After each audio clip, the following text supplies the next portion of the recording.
एमको final एबीएसटी में पढ़ाए जाने वाले पेपर लागत एवं प्रबंध अंकेक्षण के अंतर्गत हम जो चैप्टर पढ़ रहे हैं वो है अंकेक्षण कार्यक्रम एवं कुछ महत्वपूर्ण मदों का अंकेक्षण। पिछले लेक्चर में मैं बहुत सी महत्वपूर्ण मदों के अंकेक्षण के बारे में जानकारी दे चुकी हूँ। आज हम जो अंकेक्षण पढ़ रहे हैं वह है श्रम का अंकेक्षण। श्रम किसी संगठन का बहुत बड़ा भाग होता है और श्रमिकों को संतुष्ट रखना बहुत ही प्रमुख कारण होता है। इसका अंकेक्षण हम इस प्रकार से कर सकते हैं।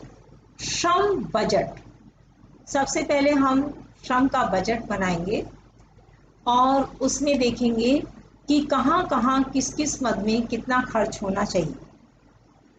अंकेक्षक को श्रम का अंकेक्षण करते समय यह ध्यान रखना चाहिए कि कंपनी में श्रम लागत के संबंध में कुशल बजट नियंत्रण प्रणाली विद्यमान है। श्रम मानक श्रम लागत के संबंध में कार्य अध्ययन, गति अध्ययन, समय अध्ययन आदि के आधार पर मानक निर्धारित किए जाते हैं। जो स्टैंडर्ड्स बना रखे हैं वो निर्धारित किए जाते हैं, उनके बारे में नियोजन और प्रशिक्षण पर नियंत्रण, प्लानिंग की जाती है और समय समय पर श्रमिकों को तरह तरह के प्रशिक्षण दिए जाते हैं। उस पर नियंत्रण है या नहीं। उपस्थिति की समीक्षा, श्रमिकों ने जहां जहां उपस्थिति दी है उसकी समीक्षा की जानी चाहिए। श्रम उत्पादकता, श्रम उत्पादकता के बारे में पढ़ना चाहिए। पारिश्रमिक विधि, पारिश्रमिक देने की विधि इस प्रकार की है कि अधिक कुशल श्रमिक को बोनस प्राप्त हो सके ताकि उसका प्रोत्साहन बढ़ता रहे। कार्य की अवस्थाएं, जिन अवस्थाओं में कारखानों में श्रमिक कार्य कर रहे हैं वे कार्य के अनुकूल हैं, इस बात की जानकारी प्राप्त करनी चाहिए। मानव शक्ति का समुचित उपयोग, मजदूरी संबंधी जांच, मजदूरी के संबंध में विस्तृत जांच करनी चाहिए। श्रम निकासी की जांच, अति समय की जांच, बेकार समय, वास्तविक बेकार समय और मानक बेकार समय में कितना अंतर है इसकी जांच की जानी चाहिए। प्रत्यक्ष और अप्रत्यक्ष श्रम में बंटवारा, मनोबल, श्रमिकों का मनोबल ऊंचा है, गिरा हुआ है या गिरा हुआ होने पर दूर करने के सुझाव देने चाहिए।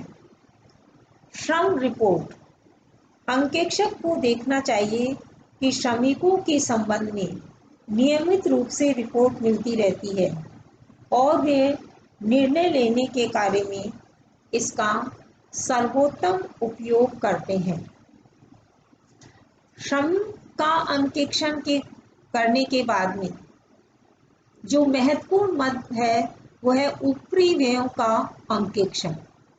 ऊपरी व्यय जो प्रत्यक्ष रूप से उत्पादन में सम्मिलित नहीं होते लेकिन जो उत्पादन संभव बनाने के लिए बहुत ही महत्वपूर्ण होते हैं उनको ऊपरी व्यय कहा जाता है, जिनका वितरण किसी उचित आधार पर किया जाता है। परिव्यय अंकेक्षक को ऊपरी व्ययों के संबंध में निम्नलिखित अंकेक्षण कार्य करना चाहिए। ऊपरी व्यय बजट, जैसे सामग्री और श्रम के लिए बजट बनाया वैसे ऊपरी व्ययों के लिए बजट बनाना चाहिए। श्रमिक को देखना चाहिए कि ऊपरी व्यय के संबंध में बजट नियंत्रण कुशल एवं पर्याप्त है। ऊपरी व्यय मानक, ऊपरी व्यय के लिए मानक निर्धारित किए जाते हैं तथा वास्तविक व्ययों का मानक से मिलान करके उन्हें निर्धारित करने के लिए आवश्यक कदम उठाए जाते हैं। ऊपरी व्ययों का विभागीकरण, जिस आधार पर ऊपरी व्ययों का विभिन्न विभागों में बंटवारा किया गया है वह उपयुक्त है। ऊपरी व्ययों का अवशोषण, अंकेक्षक को ये ज्ञात करना चाहिए कि विभिन्न ऊपरी व्ययों का लागत में अवशोषण करने के लिए कौन सी विधि अपनाई गई है और वो विधि उपयुक्त है अथवा नहीं। सीमांत लागत, यदि कंपनी में सीमांत लागत प्रविधि अपनाई गई है तो अंकेक्षक को देखना चाहिए कि विभिन्न ऊपरी व्ययों का परिवर्तनशील तथा अपरिवर्तनशील व्ययों में किया गया बंटवारा उचित है। ऊपरी व्ययों का बिक्री से अनुपात, जांच करनी चाहिए कि विभिन्न प्रकार के ऊपरी व्ययों का बिक्री से क्या अनुपात है। ऊपरी व्यय लेखा, अंकेक्षक को जांच करनी चाहिए कि विभिन्न ऊपरी व्ययों के संबंध में किया गया लेखा पर्याप्त है और सही है।